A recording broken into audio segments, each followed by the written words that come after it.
Kajing puli na kasiti jang Paulus bakho cek Kristan ha Filipi kalenong balai kadukhat lai hadu pra ko para ngakhen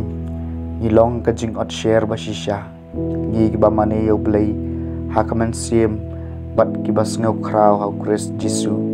bat kibam shania akado langa hi yalade ngadon kadaw ban shania akado ru ladaw no tharai udon kadaw bansania akado ngadon kampalat ngalasha od share hakasgi bapra ngadai nakijaj benriu Israel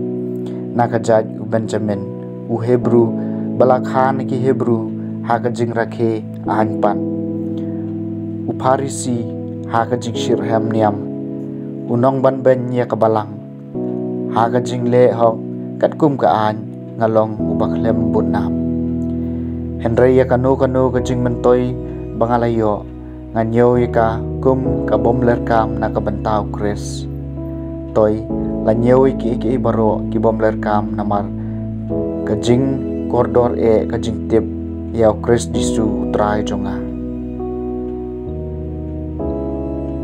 kaketien jong utray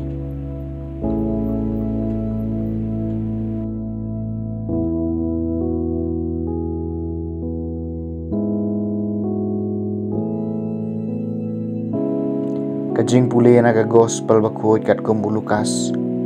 kalnong bakhat san kadkhot kabaningkong adu besipho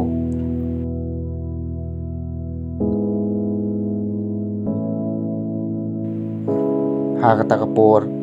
kinonglum khajna bat kinong pom kilawan tur sejan ban sengap yau Jesu tegi Parisi bat kistat an kilas dang ban yatnum kiong uneu priu upriang subha ikinong pom bat uya bamru patki kum taw lakren haki ya kakane ka Parsi uno na phi ubadon sispa tli gilang brod ladaw ja no kawai naki uban om yo nong yo ino yaki kendai pho kendai hari kanja pada yuat ya kata kawai kabalaja adu puunda syam ya ka pat endaw la syam ya ka uba ya ka halaki terbeng udah kemen